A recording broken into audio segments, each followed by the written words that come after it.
La nuit où Stéphane Valois a fini par me briser devait être l'apogée du glamour. Le grand salon du palais de la Méditerranée scintillait sous l'éclat des lustres en cristal, ses sols en marbre poli reflétant la lumière, lorsque mon mari s'est penché vers moi pour chuchoter, les dents serrées, reste en retrait. Ta robe est embarrassante. J'avais mis la seule robe de soirée que je possédais, une tenue bleu marine douce achetée dans une friperie pour 40 €. Elle était simple, modeste et soignée. Mais pour Stéphane, elle aurait tout aussi bien pu être un chiffon. Ne parle à personne, ajouta-t-il. J'ai besoin que ces gens pensent que j'ai réussi. Pas que je suis marié à quelqu'un qui a l'air de ne pas être à sa place. Je m'appelle Sandrine Valois et, depuis 25 ans, j'avais appris l'art de disparaître. Stéphane m'a pris le bras et m'a guidé vers le coin le plus sombre près du bar, là où de grandes plantes projetaient de longues ombres sur le mur. Reste ici, dit-il. Je viendrai te chercher quand il sera temps de partir. Puis il s'éloigna sans un autre regard. Autour de moi, des femmes en robe de soie riaient avec des hommes en costume sur mesure. Leurs diamants captaient la lumière et la renvoyaient en minuscules éclats de pouvoir et d'argent. Je tenais un verre d'eau à 2 mains pour que personne ne remarque qu'elle tremblait. Ce gala n'était pas juste une fête. C'était la dernière chance de Stéphane. Son entreprise croulait sous les dettes, et ce soir, il devait impressionner le nouveau propriétaire de la corporation qui contrôlait son avenir. Soudain, l'atmosphère de la pièce changea. Le bruit feutré des conversations s'estompa, comme si quelqu'un avait baissé le volume. Les têtes se tournèrent vers l'entrée. Un homme de grande taille entra, portant un costume gris anthracite qui semblait avoir été taillé pour lui seul. Il ne se précipitait pas. Il ne scrutait pas la pièce nerveusement. Il se déplaçait comme quelqu'un qui savait exactement qui il était. Les gens chuchotaient. Nicolas Roche, le milliardaire, le nouveau PDG. À l'autre bout de la salle, Stéphane l'aperçut et se précipita vers lui avec un large sourire avide. Sa main se tendit en guise de salutation. Nicolas la prit poliment, mais ses yeux n'étaient pas sur Stéphane. Ils cherchaient. Puis, ils me trouvèrent. Pendant un long moment impossible, Nicolas Roche me fixa directement depuis l'autre côté du grand salon. Son visage devint pâle, comme s'il avait vu un fantôme. Il lâcha la main de Stéphane et marcha droit vers moi. La foule s'écarta pour lui comme attirée par la gravité. Lorsqu'il m'atteignit, il s'arrêta si près que je pouvais sentir son eau de colonne et entendre sa respiration. « Sandrine » dit-il doucement. Personne n'avait prononcé mon nom comme ça depuis 30 ans. Il prit mes 2 mains dans les siennes et ses yeux se remplirent de larmes. « Je te cherche depuis 30 ans, dit-il. Je t'aime toujours. » Derrière nous, la coupe de champagne de vigneron que tenait Stéphane glissa de ses doigts et se fracassa sur le sol. Ce que Nicolas a dit ce soir-là n'a pas seulement choqué Stéphane. Cela a fissuré la vie que je subissais en silence depuis des décennies. Pour les observateurs, je n'étais que l'épouse maladroite dans une robe simple. Mais derrière cette image se cachait une femme qui avait passé 25 ans à se rétrécir pour tenir dans l'ombre de quelqu'un d'autre. Stéphane ne m'a jamais frappé dans les premières années. Il n'en avait pas besoin. Son pouvoir s'exerçait autrement, par l'argent qu'il contrôlait, les règles qu'il fixait et les rappels constants que j'avais de la chance qu'il m'ait choisie. Je recevais une allocation chaque mois. 200 € pour couvrir tout ce dont j'avais besoin, vêtements, maquillage, cadeaux, et même le budget pour la boulangerie et le marché. Lorsqu'il estimait que j'avais trop dépensé le mois précédent, j'apprenais vite à étirer chaque centime et à prétendre que je n'avais besoin de rien. Si je voulais voir mes parents, je devais d'abord lui en parler. Si je voulais acheter un nouveau livre, je devais expliquer pourquoi c'était nécessaire. Mon monde devenait plus petit d'année en année jusqu'à ce qu'il ne s'étende guère au-delà des murs de la maison de maître en Touraine qu'il avait achetée pour exposer sa réussite. Lors des dîners d'affaires, je m'asseyais tranquillement à côté de lui, hochant la tête et souriant pendant qu'il parlait. Lorsque j'émettais une opinion, il touchait doucement mon bras, un signal pour m'arrêter.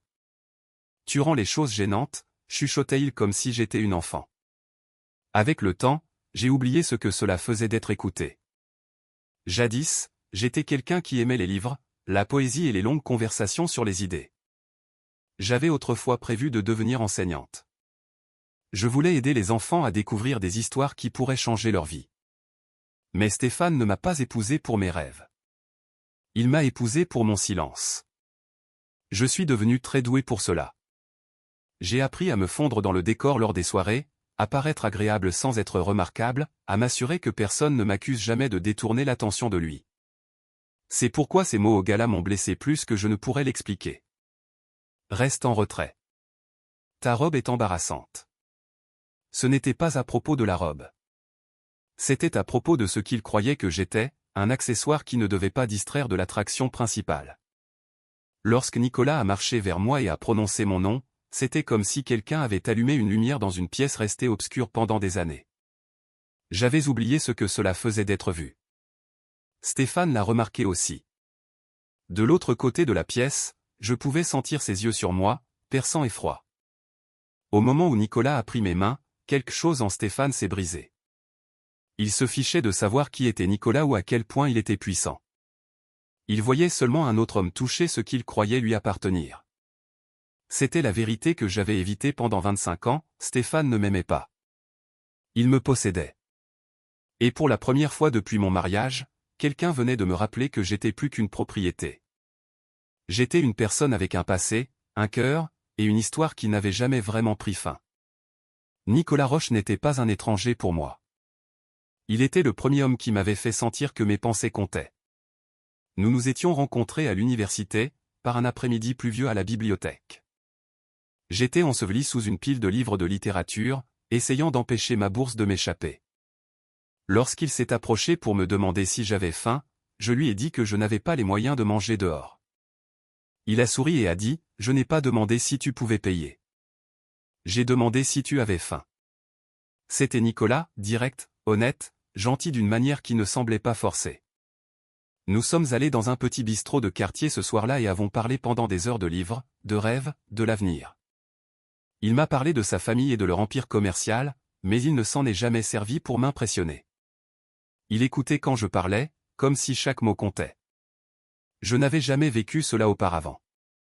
Bientôt, nous sommes devenus inséparables. Il m'a fait entrer dans son monde de dîners et d'événements. Mais il est aussi entré pleinement dans le mien, les séances d'études tardives, le café bon marché et les longues promenades à travers le campus, à parler de tout et de rien. Pour la première fois, je me sentais choisi, pas toléré. La nuit où il m'a demandé en mariage est gravée dans ma mémoire. Nous étions assis sur les bords du lac d'Annecy, regardant l'eau scintiller sous les réverbères. Il a sorti une petite boîte en velours, et à l'intérieur se trouvait une bague émeraude qui avait appartenu à sa grand-mère. Ses mains tremblaient alors qu'il la glissait à mon doigt. « Je veux passer ma vie avec toi, Sandrine, » a-t-il dit. « Je veux tout construire avec toi. » J'ai dit oui, sans peur, sans doute, sans hésitation. Nous étions jeunes et nous croyions que l'amour pouvait survivre à tout. Mais l'amour n'était pas la seule force dans le monde de Nicolas. Son père, Jean-Pierre Roche, était puissant et impitoyable, un homme qui voyait les relations comme des transactions et les gens comme des outils. Lorsqu'il a découvert que Nicolas prévoyait de m'épouser, il a fait comprendre très clairement que je n'étais pas acceptable. Je ne venais pas d'un milieu riche. Je n'avais pas d'influence. Je venais de rêve. Et dans son monde, cela me rendait dangereuse. La dernière fois que j'ai vu Nicolas avant que tout ne s'effondre, il se tenait dans un café, tenant cette bague émeraude à la main, me demandant pourquoi je partais. Je ne lui ai jamais dit la vérité. Je l'ai laissé croire que j'avais simplement cessé de l'aimer. Parce que parfois, les mensonges les plus cruels semblent être le seul moyen de protéger les gens qu'on aime.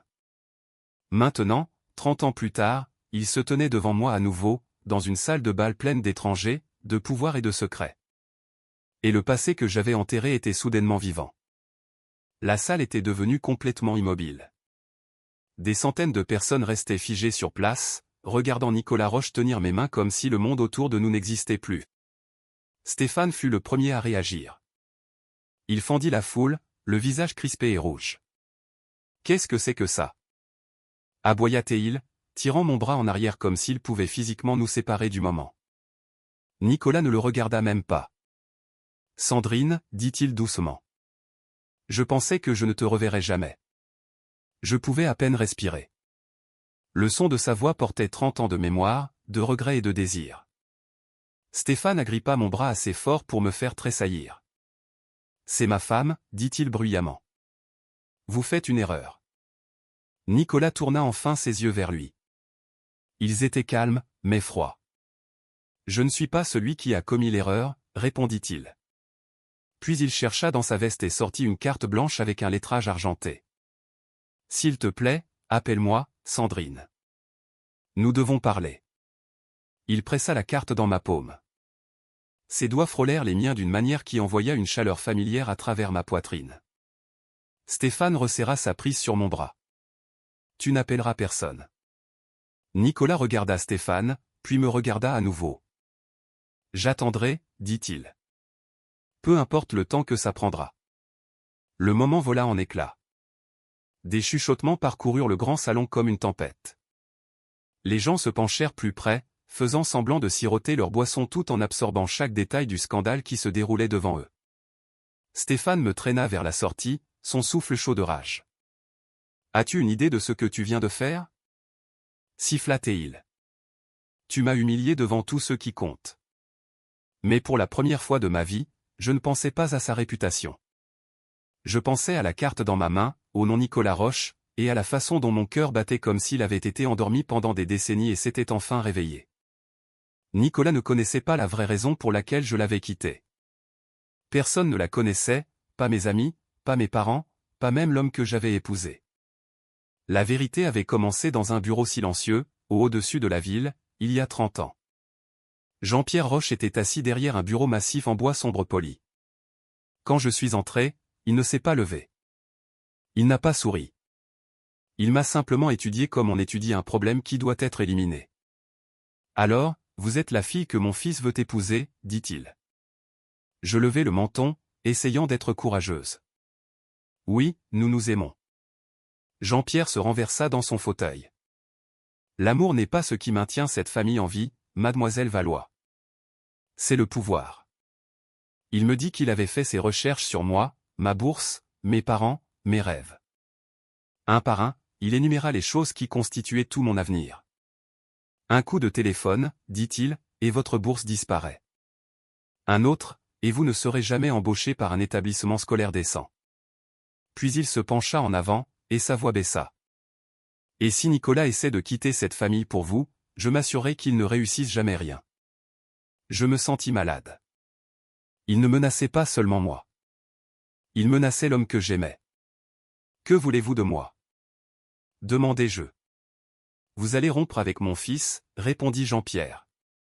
Vous lui direz que vous avez réalisé que vous n'êtes pas faits l'un pour l'autre. Vous lui rendrez la bague, et ensuite vous disparaîtrez de sa vie. Et si vous ne le faites pas, alors vous perdrez tout tous les deux. Il y avait autre chose qu'il ne savait pas. 3 jours plus tôt, j'avais fait un test de grossesse dans ma chambre d'étudiante. 2 lignes étaient apparues, brillantes et indéniables. Je portais l'enfant de Nicolas. Si Jean-Pierre détruisait son avenir et le mien, quel genre de vie cet enfant aurait-il? Alors, j'ai fait la seule chose que je pouvais penser à faire. Je nous ai sacrifiés. J'ai retrouvé Nicolas dans notre petit bistrot préféré et je lui ai dit que je ne l'aimais plus. Je lui ai dit que nous voulions des choses différentes. Je lui ai dit des mensonges qui ressemblaient à des couteaux dans ma gorge. Lorsqu'il m'a supplié d'expliquer, j'ai fait glisser la bague émeraude sur la table et je me suis levé. 3 semaines plus tard, j'ai perdu le bébé. J'ai saigné seul dans une petite chambre d'hôpital, pleurant un avenir dont personne d'autre ne connaissait même l'existence. Nicolas a essayé de me joindre après ça, mais je ne pouvais pas lui faire face. La vérité était trop douloureuse. 6 mois plus tard, Stéphane m'a demandé de l'épouser. J'ai dit oui, non pas parce que je l'aimais, mais parce que j'étais fatigué d'être seul avec mon chagrin. Et c'est ainsi que je suis devenue Sandrine Valois. 3 jours après le gala, j'ai enfin appelé Nicolas. Nous nous sommes retrouvés sur une terrasse de café à Aix-en-Provence, un endroit calme où personne ne le reconnaîtrait et où personne ne me reconnaîtrait. Lorsqu'il m'a vu entrer, il s'est levé si vite qu'il a failli renverser sa chaise. « Tu es venu ?» a-t-il dit. J'ai hoché la tête et me suis assise en face de lui. Mes mains tremblaient. « Tu mérites la vérité, dis-je. » Alors, je lui ai tout raconté. Je lui ai parlé de Jean-Pierre et des menaces, et de la réunion dans ce bureau froid. Je lui ai parlé de la grossesse que je n'avais jamais révélée et de la fausse couche qui avait suivi. J'ai regardé la couleur quitter son visage à mesure que l'histoire se déroulait. « Mon père a fait ça, dit-il doucement. Il a détruit notre vie. Nicolas tendit la main à travers la table et prit les miennes. Je t'ai cherché, Sandrine. J'ai engagé des détectives. J'ai suivi chaque piste. Je n'ai jamais arrêté. Les larmes remplirent mes yeux. Stéphane les a arrêtés, chuchotai-je. Il a payé des gens pour mentir. Il s'est assuré que tu ne puisses jamais me trouver. Nicolas ferma les yeux un instant, comme pour se contenir. Je n'ai jamais cessé de t'aimer, dit-il. Puis il me parla de sa propre vie. Le mariage bâti sur les apparences. Le divorce qu'il avait laissé vide. Les années passées à croire que j'avais choisi quelqu'un d'autre. Sandrine, dit-il, je ne peux pas te rendre les années que nous avons perdues. Mais je peux te donner quelque chose maintenant. Il fit glisser un dossier sur la table. Un emploi, un bureau, un salaire suffisant pour que tu vives par toi-même. Je veux que tu sois libre, dit-il. Pas possédé, pas contrôlé. Pour la première fois en 25 ans, quelqu'un m'offrait un choix, et j'étais terrifié. Lorsque je suis rentré à la maison, Stéphane m'attendait. Il se tenait dans la cuisine, les bras croisés, comme s'il avait répété ce moment. « Où étais-tu » demanda-t-il. « Je suis allé prendre un café » répondis-je, essayant de paraître calme. Avec Nicolas Roche. Ce n'était pas une question. Quelque chose en moi se brisa. J'étais fatigué de mentir. J'étais fatigué de faire semblant. Oui, dis-je, je l'ai rencontré. Stéphane rit, mais il n'y avait aucun humour là-dedans. Bien sûr que tu l'as fait. Tu as toujours eu un faible pour lui. Puis il dit quelque chose qui me glaça le sang. Sais-tu combien de fois Nicolas a essayé de te trouver ? Je le fixais. Quoi ? 30 ans de détective, d'appels téléphoniques et de questions, répondit Stéphane calmement. Je me suis assuré que chacun d'eux ne mène nulle part. Tu lui as menti, chuchotai-je. J'ai protégé mon mariage, corrigea-t-il. Il me raconta comment il avait payé des gens pour donner à Nicolas de fausses informations, comment il avait fermé chaque piste avant qu'elle ne m'atteigne. Tu m'aurais quitté s'il t'avait trouvé, dit-il. Et je n'étais pas prêt à laisser cela arriver.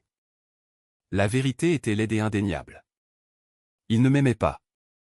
Il me possédait. Tu as volé ma vie, dis-je. Stéphane s'approcha, les yeux froids. Je t'ai donné une vie. Tu ne serais rien sans moi. Puis il m'agrippa le bras assez fort pour me faire mal. Tu ne quitteras pas cette maison. Ce fut le moment où je sus que rester me détruirait. Je me dégageai de son emprise et montai à l'étage pour faire mes valises. Quand je redescendis, ma valise à la main, il était au téléphone, criant après quelqu'un à propos d'avocats et d'argent. « Tu vas regretter ça. » me lança-t-il alors que je sortais. « Tu reviendras en rampant. » Mais je suis sorti quand même. J'ai pris le TER pour rejoindre la ville où Nicolas m'attendait à l'hôtel. Dès qu'il vit les bleus sur mon bras, son visage s'assombrit. « Est-ce qu'il t'a fait mal » demanda-t-il. J'ai hoché la tête. C'était tout ce qu'il avait besoin d'entendre. Le lendemain, ses avocats commencèrent à creuser dans les finances de Stéphane. Ce qu'ils trouvèrent était pire que ce que quiconque avait prévu. De l'argent transitant par des sociétés écrans. Des transactions immobilières qui n'avaient aucun sens. Des comptes qui ne correspondaient pas au livre. Stéphane faisait du blanchiment d'argent. En une semaine, les enquêteurs fédéraux furent impliqués. Stéphane essaya de m'effrayer avec des menaces juridiques. Il gela les comptes. Il annula mes cartes de crédit, mais Nicolas intervint discrètement, payant pour tout sans jamais me faire sentir petite. 2 semaines plus tard, Stéphane fut arrêté à son bureau. L'homme qui contrôlait autrefois chaque partie de ma vie fut emmené menottes au poignet tandis que les caméras crépitaient. Son empire s'effondra du jour au lendemain, et son pouvoir sur moi aussi. La vie commença à sembler différente presque immédiatement. Sans l'ombre de Stéphane planant au-dessus de moi, chaque choix devenait le mien. Je choisissais quoi porter, où aller et comment passer mon temps. Ces libertés simples ressemblaient à des miracles. J'emménageais dans un petit appartement près du bureau de Nicolas. Ce n'était pas luxueux, mais c'était calme et cela m'appartenait. Pour la première fois depuis des décennies, je dormais sans la peur que quelqu'un remette en question chacun de mes mouvements. Mon nouveau travail me donna plus que de l'argent. Il me donna un but. Je travaillais avec des écoles et des bibliothèques, aidant les enfants à découvrir la joie de la lecture, une chose que j'avais autrefois rêvé de faire avant que ma vie ne prenne un tournant très différent. Nicolas n'a jamais essayé de me contrôler. Il offrait de l'aide mais n'exigeait jamais rien en retour. Cela seul a guéri des parties de moi que je ne savais pas briser. Lentement, j'ai recommencé à me faire confiance. Un soir, alors que nous nous promenions dans un parc près de la rivière, Nicolas s'arrêta et prit mes mains. « Nous avons perdu une vie entière, dit-il. Mais nous n'avons pas à perdre le reste. » Puis il s'agenouilla et tendit une petite boîte en velours. À l'intérieur se trouvait la bague émeraude. « Veux-tu m'épouser à nouveau, Sandrine ?» demanda-t-il. Cette fois, par choix, je n'ai pas hésité. Notre mariage ne ressembla en rien au premier. Il n'y avait pas d'associé d'affaires, pas de sourire vide, pas de pression pour impressionner qui que ce soit, seulement des gens qui tenaient vraiment à nous. La cérémonie eut lieu dans un jardin tranquille surplombant les montagnes, là où Nicolas et moi avions autrefois rêvé de notre avenir quand nous étions jeunes. Je portais une robe ivoire simple. Elle n'était pas chère, mais elle semblait parfaite parce que je l'avais choisie moi-même. Nicolas se tenait là, m'attendant avec le même regard qu'il avait lorsqu'il m'avait demandé en mariage la première fois. De l'émerveillement mêlé à de l'amour. Lorsqu'il glissa à nouveau la bague émeraude à mon doigt, c'était comme si la boucle était enfin bouclée. Nous n'avons pas promis la perfection. Nous avons promis l'honnêteté, la gentillesse et le courage de se choisir l'un l'autre chaque jour. Et pour la première fois de ma vie, ces vœux semblaient réels. Pendant la majeure partie de ma vie, j'ai cru que la sécurité était plus importante que le bonheur. Je suis resté dans un mariage qui me rendait petite parce que j'avais peur d'être seul. Mais le véritable amour ne vous réduit pas au silence, ne vous piège pas et ne vous rend pas invisible. Il vous voit. Il vous choisit. Si cette histoire m'a appris quelque chose, c'est qu'il n'est jamais trop tard pour reprendre sa vie en main. Il n'est jamais trop tard pour s'éloigner de quelqu'un qui vous traite comme un objet au lieu d'un être humain. Et il n'est jamais trop tard pour se choisir soi-même. Si vous avez été touché par cette histoire, s'il vous plaît, aimez-la et partagez-la avec quelqu'un qui pourrait avoir besoin de l'entendre. Et dites-moi dans les commentaires depuis quelle ville vous regardez.